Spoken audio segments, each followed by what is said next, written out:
마지막 강의이기 때문에 많은 사람들이 그 썰물처럼 밀려나갈 거라고 생각을 하고 쓸쓸한 강의를 할 거라고 이렇게 예상을 하고 이렇게 왔는데 이렇게 자리를 지켜주셔서 정말 감사드리고요.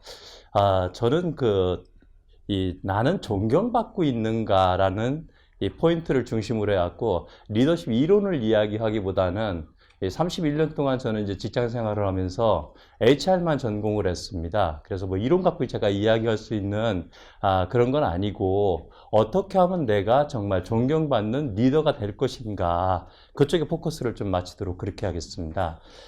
그래서 제가 보면 저는 그 31년 동안 HR 하면서 대신 회사는 많이 옮겼습니다. 원래 이제 삼성 전기로 들어왔다가 한 1년 8개월 만에 갑자기 비서실에서 오라고 해갖고 비서실이 높잖아요. 당연히 가죠. 가갖고 4년 동안 고생 무진장했어요.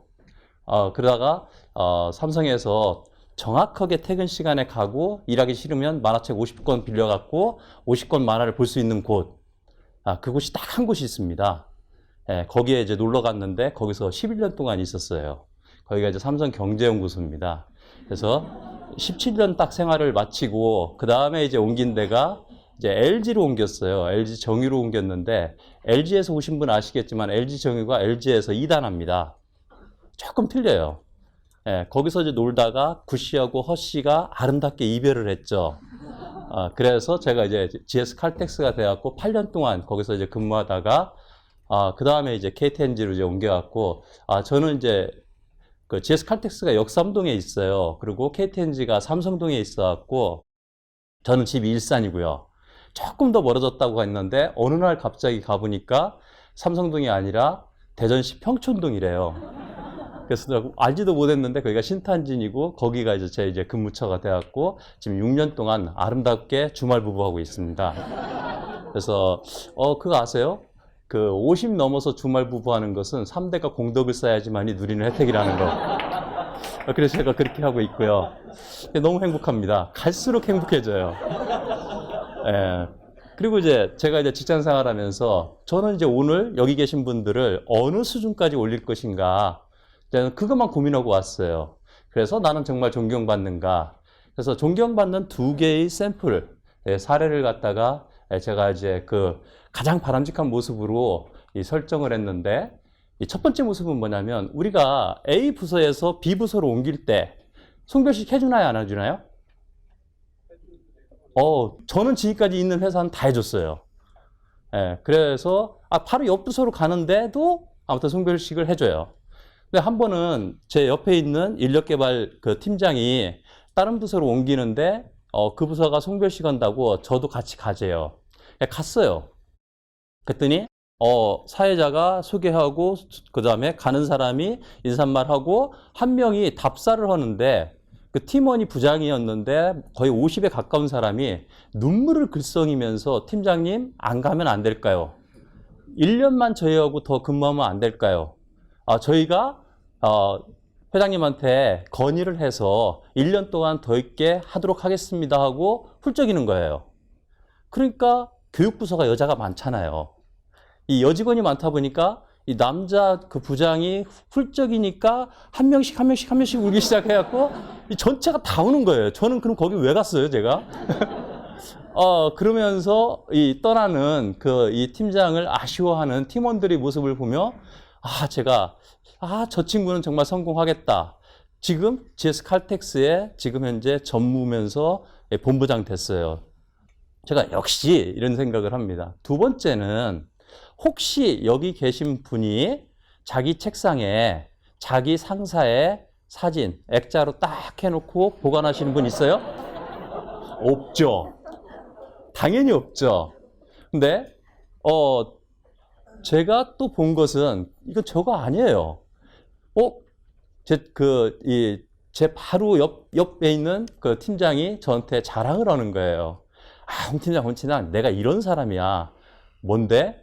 우리 팀원 중에 한 명이 나의 사진을 액자 속에 이렇게 해갖고 책상에다 넣어놨다라는 거예요. 왜? 그랬더니, 나도 궁금했는데, 그래서 물어봤대요.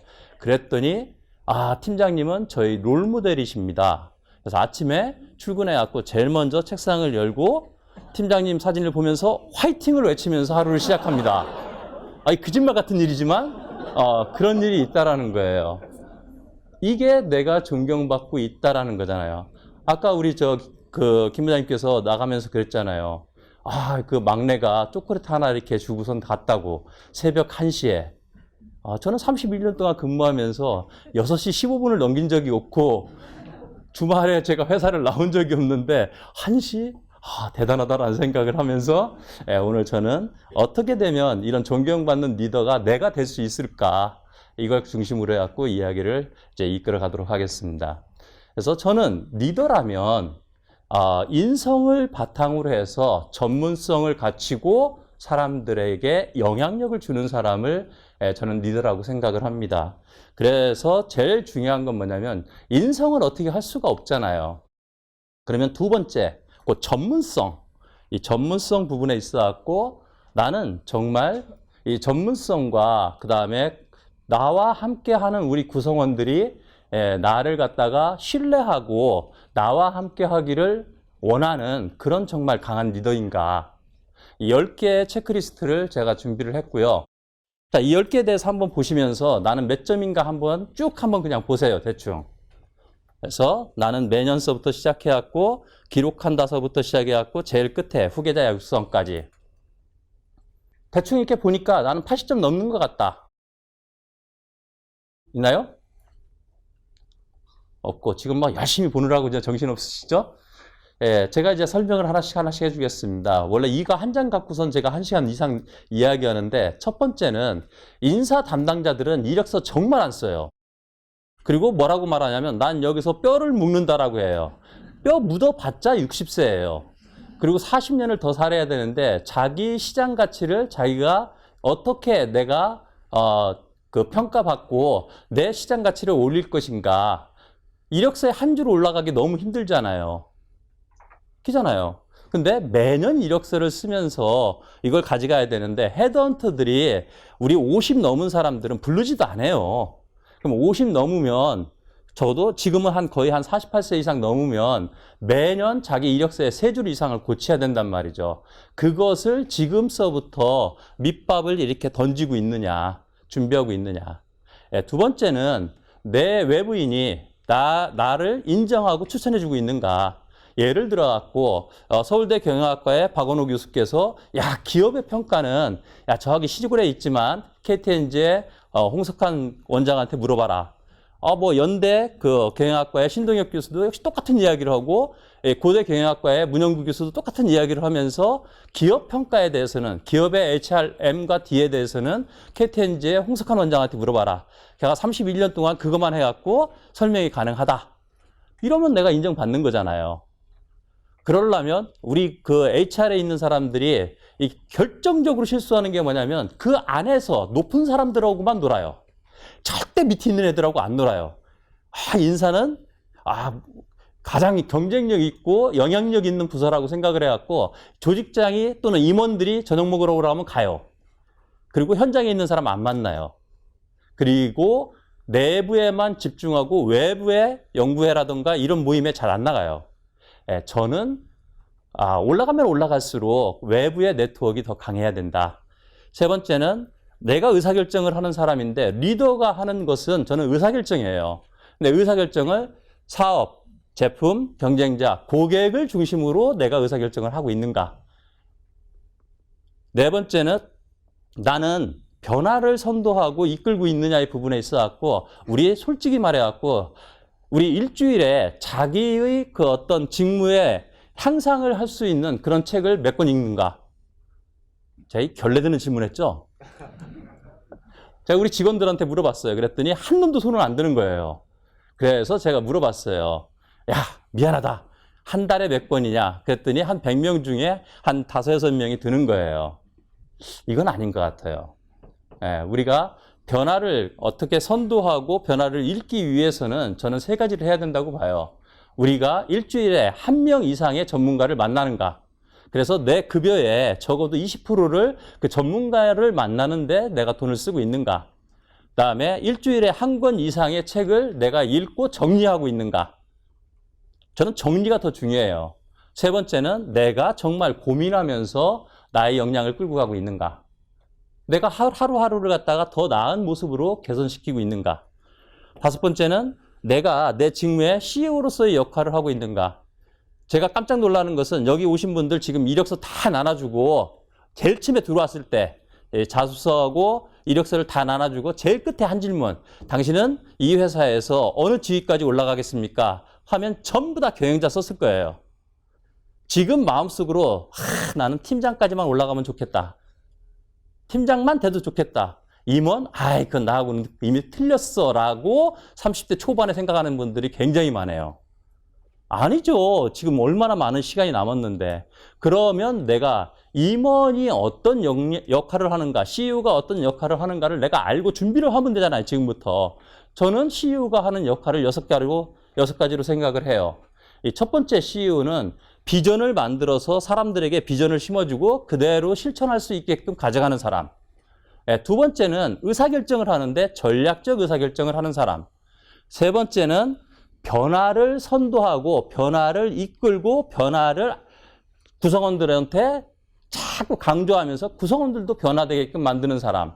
네 번째는 솔선수범의 실행력을 갖는데 정도로 바른 품성을 갖고 정도 경영을 하는 사람. 그다음에 여섯 번째는 대내외 네트워크가 매우 강한 사람.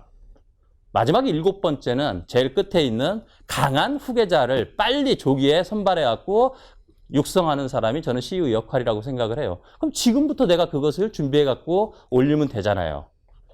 여섯 번째는 나는 직무의 어떤 전문성의 최고의 단계를 생각하고 있는가.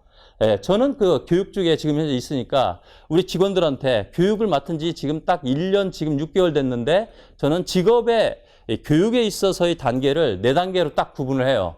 1단계는 뭐냐? 교육 운영하는 사람. 근데 운영을 어떻게 하는 거냐? 앞에 나와서 소개하는 게 운영은 아니다. 온 사람들의 니즈를 읽고 그들이 돌아갔을 때 와, 뿌듯하다, 감동적이다, 많은 걸 배웠다라고 느끼게끔 운영을 하고 있는가. 이게 운영의 1단계다. 2단계는 뭐냐? 교육을 기획하는 사람이다. 회사가 필요로 하는 거, 구성원이 필요로 하는 것을 읽어갖고 그것을 업시키는 거. 회사가 나아갈 바람직한 모습을 생각해갖고 그것을 업시키는 것이 교육 기획이다. 세 번째는 문제를 해결하고 그 다음에 컨텐츠를 만들어갖고 그것을 가르칠 수 있는 이 티처의 단계가 세 번째 단계다. 마지막 네 번째는 조직과 구성원을 진단해갖고 그것을 이끌어갈 수 있는 컨설턴트의 단계다. 나는 최소한 티처의 단계 이상 컨설턴트의 단계에서 놀고 있는가? 그렇게 가야 되죠. 그 다음 일곱 번째는 나는 정도 경영을 하고 회사 이미지 제고에 노력하고 있는가? 이건 당연히 하고 있다고 생각을 하고요. 여덟 번째, 나는 바람직한 습관 3가지 이상을 갖고 있는가? 매일매일 내가 반드시 해야 하는 나만의 바람직한 어떤 습관이 있는가? 이것이 다른 사람들하고 차별화되고 다른 사람이 따라올 수 없고 나만이 갖고 있는 모방할 수 없는 그런 경쟁력의 원천이 되고 있는가? 아홉 번째는 나는 성과를 최우선으로 해서 전략과 실행을 지금 현재 실행하고 있는가? 마지막 10번째는 내 후계자 지금 내가 생각해왔고 걔를 강하게 아주 혹독하게 타이트하게 내가 끌고 가고 있는가? 이랬을 때 여기에서 80점 이상 되면 나는 관리자 경영자로 충분히 클 수 있다라고 저는 생각을 합니다. 자, 그러면 저는 이제 그 리더가 됐다라고 했을 때 저는 리더는 조직장도 리더가 될 수 있지만 사원도 리더가 될 수 있지만 조직장, 특히 임원의 입장에서 어떠한 역할을 해야 되는가 제가 5개로 정리를 한번 해봤습니다. 근데 여기에 제가 보면 저는 이 장표에서 제일 강조하고 싶은 건 뭐냐면 조직이 얼마나 성장하느냐, 조직이 얼만큼 강한 또는 많은 성과를 내느냐는 조직장의 크기에 따라서 달라진다. 그래서 저는 이제 그릇의 법칙을 갖다가 이야기하는데 조직장의 그릇의 크기에 따라서 조직은 성장하거나 조직은 더 커갈 수 있다. 우리가 1970년대, 80년대에는 여러분들 누구한테 두드러 맞은 적 없죠? 상사한테. 그 다음에 제가 제일 처음에 직장 생활할 때는 기한서를 종이로 썼어요. 그때는 PC가 없었어요. 1986년이니까. 써갖고 올리면 부서장이 딱 보고, 그때는 과장이었어요. 과부제니까. 과장이 딱 보고 그냥 찢어버려요. 이유는 딱 하나예요. 보자마자 찢어버려요. 왜? 글씨 높낮이가 틀리다고. 글씨 높낮이가 틀리다고 찢어버리는 거예요. 그래서 제가 제일 처음에 입사해갖고 한 3개월 동안 고생한 것이 뭐냐면 글씨 쓰기예요. 글씨 쓰기. 특히 한자. 모든 명사는 한자로 써라. 이거 돌아버리는 게 사람 이름이 그렇게 어려운 한자가 많아요. 그래서 기획서를 3개월 동안 죽으라고 한자 연습하면서 이 기획서를 올렸는데 이게 찍거나 던지거나 맞은 적 없잖아요. 근데 우리 때는 그 당연하다고 생각을 했어요. 그래서 이때의 이 담당을 했던 사람들이 커갖고 리더가 돼갖고 뭐라고 하냐면 내가 쪼면 내가 더 강하게 시키면 애들이 더 잘하겠지. 이런 리더십을 갖고 있어요. 요새는 국가인권위원회에 고발하면 꼭 당할 사람들이죠. 네, 저는 이렇게 되면 안 되고 밑에 5가지를 해야 된다. 그중에 첫 번째는 뭐냐면 리더는 전략의 방향을 정확하게 제시를 해야 되는데 이 전략의 방향 제시에 2가지 키워드가 있습니다. 하나는 뭐냐면 내 조직에 대한 전략을 내가 만들어야 되는 거예요. 근데 우리 HR 쪽에 있는 사람들이 착각을 하고 있는 게 뭐냐면 회사의 비전과 회사의 전략을 그대로 가져와 갖고 그게 내 HR의 전략과 비전이라고 생각을 하고 있는 거예요. 완전히 틀리죠.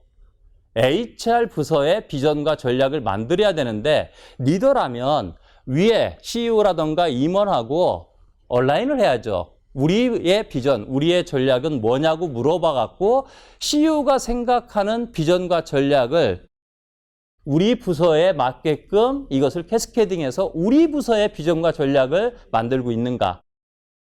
HR 쪽에 있는 사람들이 가장 안 하는 게 뭐냐면 내가 최고라고 생각을 갖고 있는데 실제는 위로 올라가면 올라갈수록 밑에 있는 사람을 더 케어하는 게 아니라 윗사람들과 정신적인 또는 이 업무적인 교감을 더 잘 이루는 것이 저는 진정한 리더라고 봐요.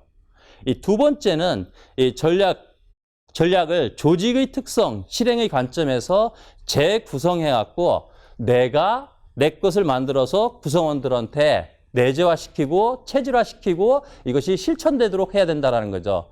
리더가 똑같은 생각을 갖고 있다고 하면 이것은 돈 많이 주는 또 한 사람의 담당자를 만드는 것밖에 안 되는 거죠. 이 2번째는 의사결정인데 의사결정에 2가지 키워드가 있습니다. 이 첫 번째는 뭐냐면 사심을 버리라는 겁니다. 리더는 전체를 생각하면서 의사결정을 해야지 내 조직, 나를 위해서 의사결정을 하는 순간 망한다라는 겁니다. 2번째는 뭐냐면 여기 혹시 다 아시죠? 품위서를 제일 처음 썼을 때가 버전 1, 올라갔다가 수정 내려와서 다시 올렸을 때가 버전 2, 요게 버전 25 정도 가면 어떻게 될까요? 이거 돌아버리는 거죠. 근데 25 가게끔 만드는 방법이 있습니다. 리더가. 어떻게 하면 되냐면 야, 9명의 본부장 다 찾아가갖고 다 네가 의견 듣고 거기서 조율해갖고 올려라. 이렇게 하면 9명이 생각이 똑같나요? 절대 안 되죠. 영업하고 제조는 완전히 정반대잖아요. 그걸 어떻게 조율을 해요? 조율을 못하니까 적당히 가져오면 그쪽에서 반대해갖고 다시 써 이렇게 되다 보니까 나중에 버전 한 20만 넘으면 이렇게 되는 겁니다. 품위서를 갖고 왔어요. 제일 앞장에 한 장 오탈자가 있어요. 야, 이거 틀렸잖아 하고 다시 주면 버전 21 해놓고선 그거만 고쳐요. 그 뒷장에 오탈자 또 있어요. 시키면 시키는 것만 하게 되는 거예요. 이래서는 안 되고 리더가 의사결정을 할 때 어떻게 해야 되느냐? 저는 리더는 영향을 주는 많은 그 다른 조직의 장들을 다 모아놓고 이렇게 모아놓고 하나의 주제를 띄워놓고 팍 터지게 토론을 해갖고 결론을 내주는 게 리더예요. 담당자는 한 번만 고생하면 되잖아요. 거기 와서 결론 난 거 정리해서 이렇게 결론 났습니다. 이렇게 실행합니다만 하면 버전 1이 돼버리잖아요.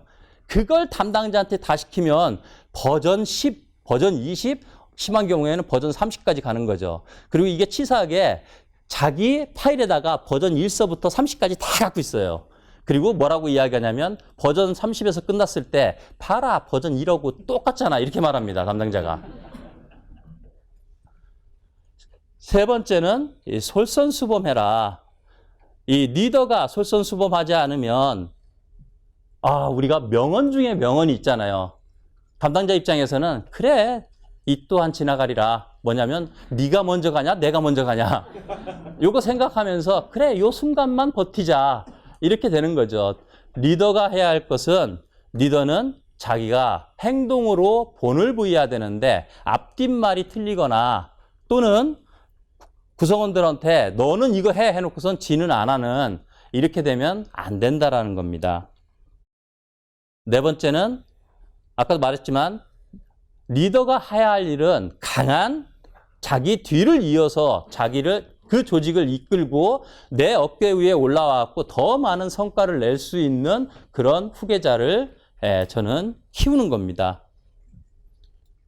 마지막은 리더는 아까 제일 처음에 이야기한 대로 SSKK 시키면 시키는 대로 까라면 까라는 대로가 아니라 자율로 스스로 알아서 주도적으로 자발적으로 하도록 만드는 사람입니다. 이 상사가 바라는 부하의 모습은 그거예요. 야, 이 친구는 주도적으로 해갖고 나한테 뭔가 아이디어를 가져와갖고 정확하게 이것을 풀어갖고 이것을 결과물을 내갖고 정말 크게 성과를 내는 그런 부하를 기대를 합니다. 근데 밑에 있는 부하는 상사가 하는 모습을 보면서 판단을 해요. 제가 이제 변화혁신 실장으로 있다가 인재개발 원장으로 가면서 거기에 직장인으로서 최악의 비극이 거기에 있습니다. 뭐냐면 고등학교 제 친구가 거기 팀원이에요. 걔가 뭐라고 저한테 이야기하냐면 야 석하나 자 이제 원장으로 거기 갔는데 이제 사적으로 이렇게 딱 만나면서 석하나 네가 변화혁신 실장으로 있을 때가 나는 행복했다. 네가 인재개발원 원장으로 오는 순간 걔는 지금 현재 과장입니다. 네가 인재개발 원장으로 오는 순간 나의 비극은 시작됐다. 근데 내가 너한테 친구로서 딱 한마디만 한다. 모든 인재개발원 가족들은 너의 언행에 촉각을 세우고 항상 기억할 것이다. 말할 때, 행동할 때 매우 조심해라. 이렇게 이야기를 합니다. 밑에 있는 사람들은 윗사람이 어떻게 하는가 지켜보고 그거에 따라서 행동한다라는 겁니다. 그러면 밑에 있는 사람들이 자발적이고 주도적으로 하기 위해서 윗사람은 그것보다 10배 이상 뛰어야 된다고 저는 생각을 합니다. 자, 그래서 이제 10개의 제가 리더라면 어떠한 마음가짐으로 일을 해야 되는가 10가지를 준비를 했습니다. 그래서 제가 지금 이야기한 것을 조금 정리를 하면 제일 처음에는 나는 얼마나 전문성을 갖고 있는가.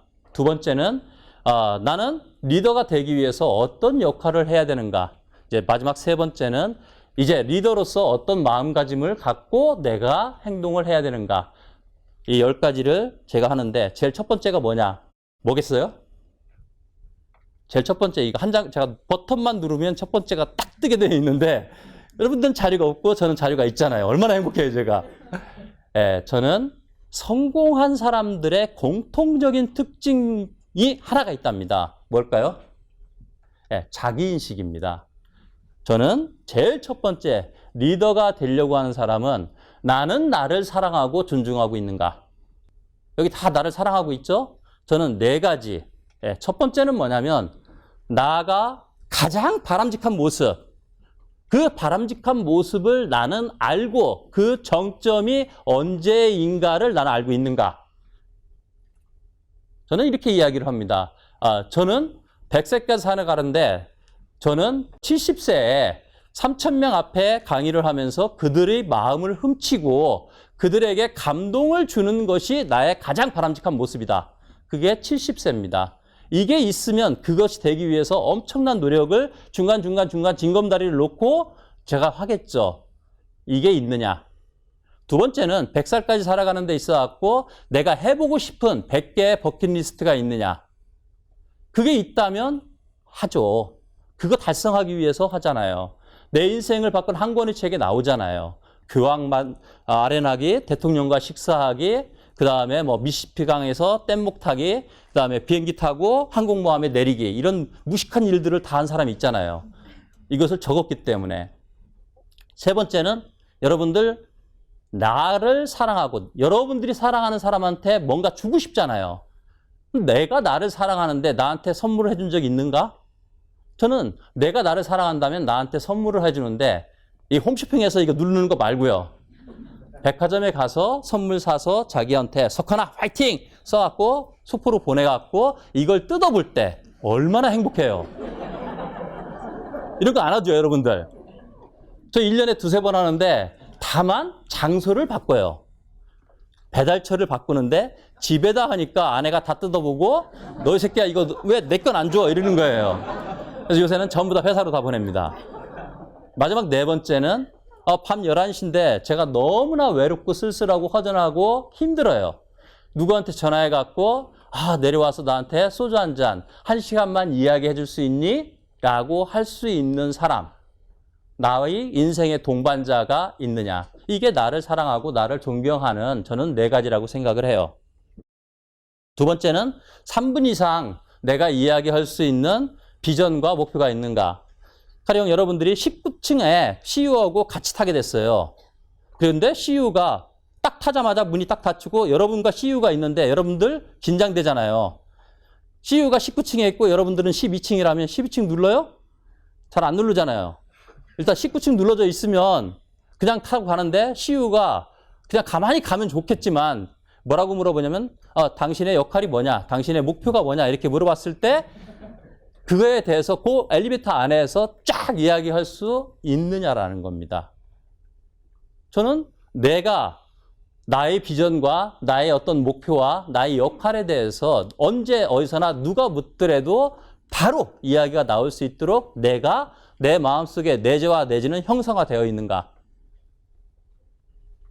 누구부터 변해야 되느냐? 나부터 변해야 되는데 이것은 한 성공의 주교님이 돌아가시면서 너무나 자기가 후회스러운 삶을 살았기 때문에 묘비에다가 딱 새겨라 한 겁니다. 자기가 제일 처음에는 세계를 바꿀 거라고 생각을 했대요. 안 되잖아요. 그래서 영국을 바꿀 거라고 생각을 했대요. 안 되잖아요. 이제 황혼이 돼갖고 자기 가족을 바꿀 거라고 생각했대요. 우리나라 지금 현재 50대 직장인의 모습입니다. 맨날 지 말로는 그래요. 나는 가정과 회사만 생각했다.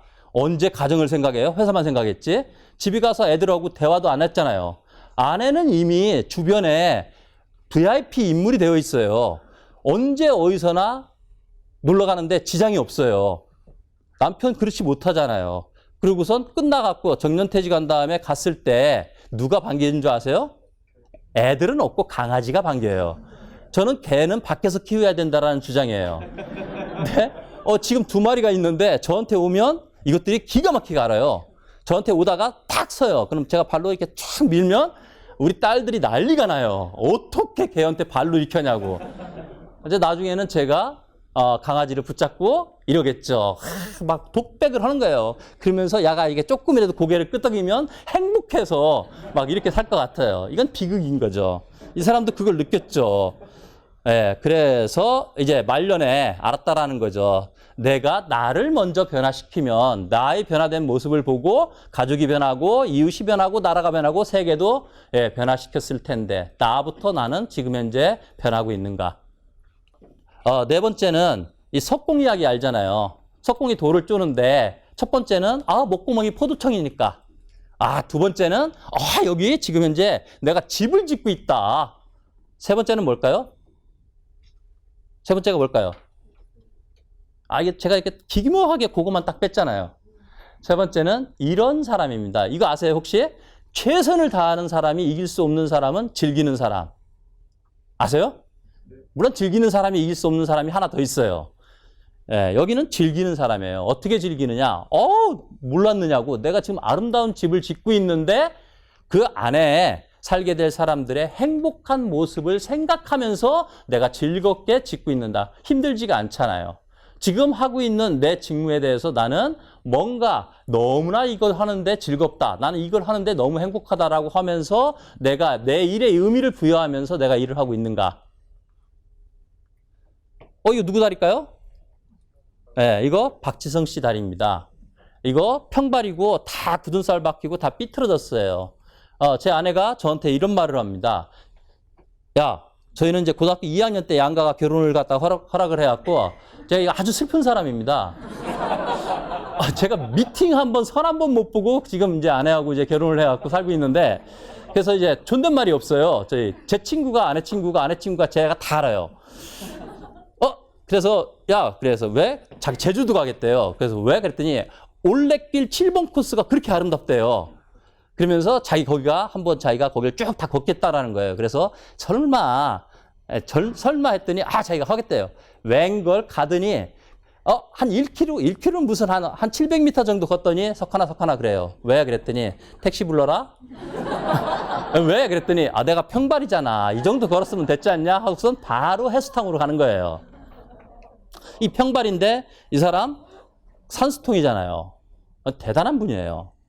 요거 저 삐뚤어지고 막 정말 굳은 살 팍팍 끼고 이 발이 정말 어떻게 보면 보기 참 민망스러운데 이건 강수진 씨 발이잖아요. 제가 이제 이해가 안 가는 것은 이 얼굴에 이 발은 제가 이해를 해요. 그렇지만 이렇게 아름다운 분의 발이 이렇다라는 건 슬픔이잖아요. 비극이잖아요. 근데 이게 중요한 게 뭐냐면 왜 그러냐예요. 이것은 두 가지. 하나는 하루에 매일 15시간에서 19시간 연습을 했다라는 거예요. 우리도 그런 때가 있었어요. 언제? 고2, 고3 때. 그 이후로는 한 번도 없어요. 매일이니까 매일. 근데 우리가 매일 이렇게 했다면 제가 아까 그랬죠. 나만의 바람직한 습관 3가지를 남들이 따라올 수 없게끔 모방할 수 없게끔 만들면 나는 우뚝 서게 된다. 이분 그렇게 했잖아요. 근데 더 중요한 게 있어요. 이분이 이런 정신력을 갖고 있어요. 내가 이 정도가 됐다라고 생각할 때 나의 예술 인생은 끝이다. 이분이 이제 고별 무대를 가졌는데 제 친구가 거기 갔다 와서 뭐라고 말하냐면 석헌아 나는 눈물겨운 무대를 참석해갖고 감동이다 그래요. 이게 뭔데? 그랬더니 이 강수진 씨 무대를 갔는데 20대의 유연함과 40대의 완숙미를 갖췄다라는 거예요. 그래서 내가 40대 완숙미는 내가 인정한다. 왜냐하면 이분 나이가 40대 이제 후반이니까. 20대의 유연미 그랬더니 아니래요. 20대의 유연미를 갖췄대요. 제가 인정하는 게 뭐냐면 하루에 15시간에서 19시간 했기 때문에 그게 유지가 되는 거죠. 그때부터 저 충격받아갖고 매일 아침에 6km씩 뛰고 있는데 힘들어요. 제가 농구를 엄청 좋아하는데 이 30대하고 제가 농구를 하다 보면 어떤 현상이 일어나는 줄 아세요? 농구 코트가 25m인데 가요. 그리고 뺏겨갖고 다시 와요. 그리고 다시 가지를 못하고 소리 질러요.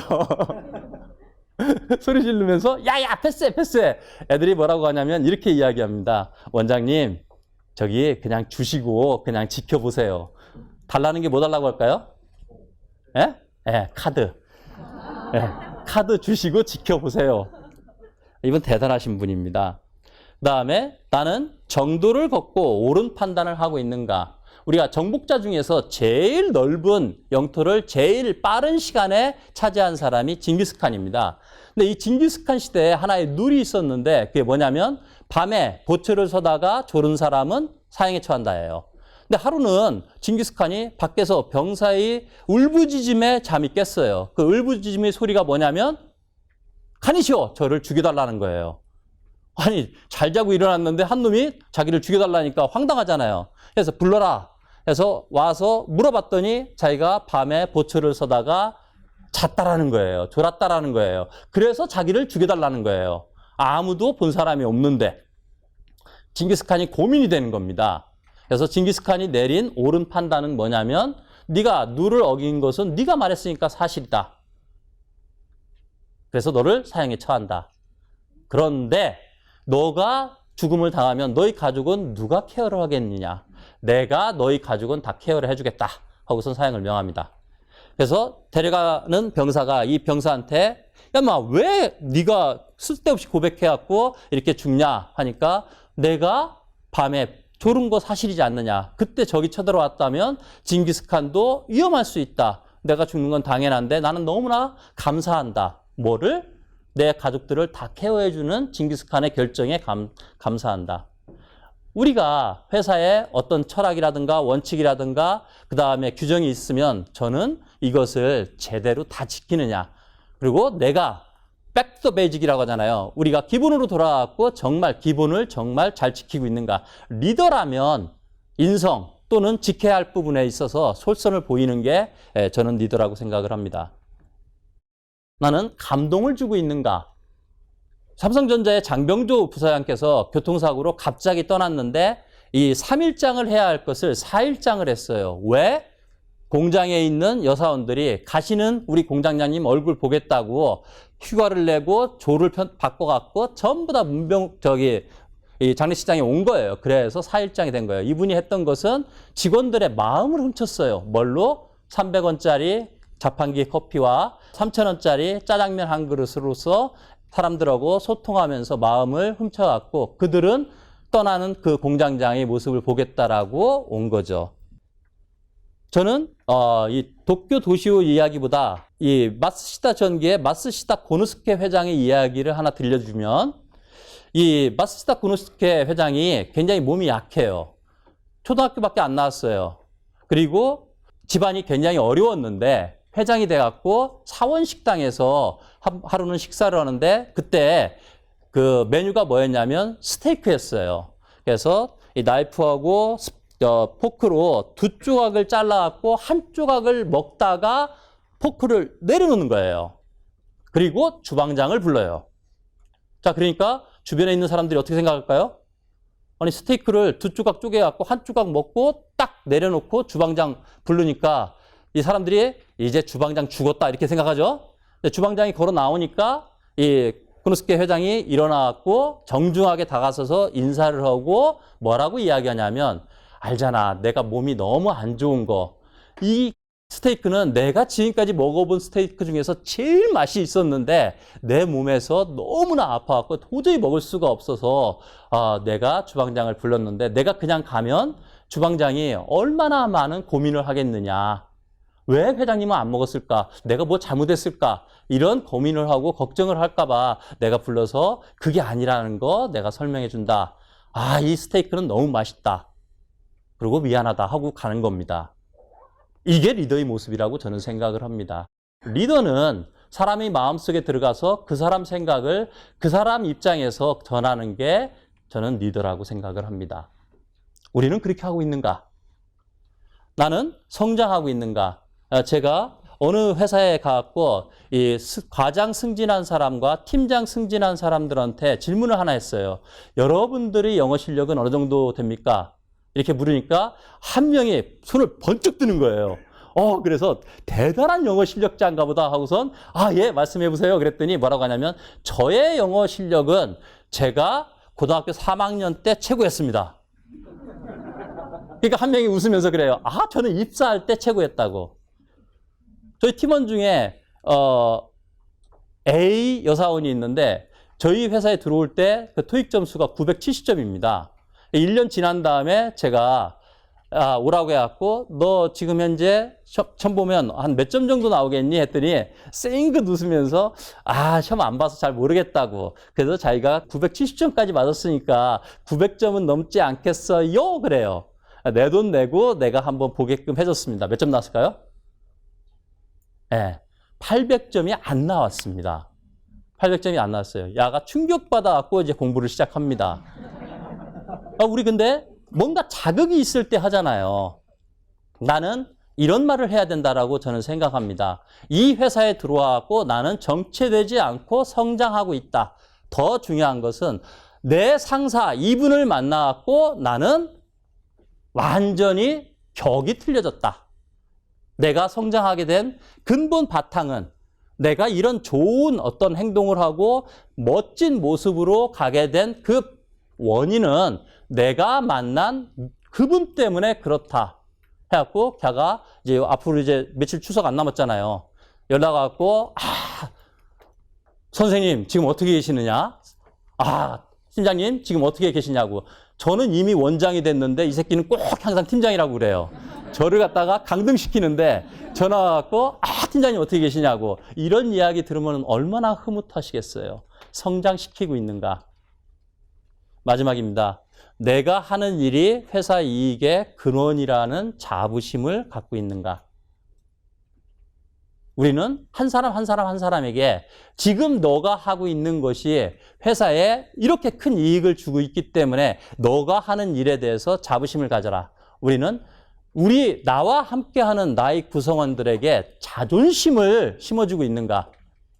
그들이 갖고 있는 마음속에 있는 그 펼치지 못하는 하늘, 나는 펼치게끔 하면서 나는 정말 대단한 사람이라고 그들이 생각하게끔 나는 이끌어가고 있는가.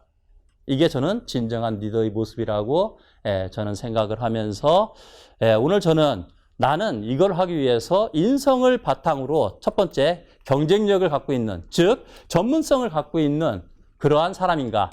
그래서 80점 이상 넘어라.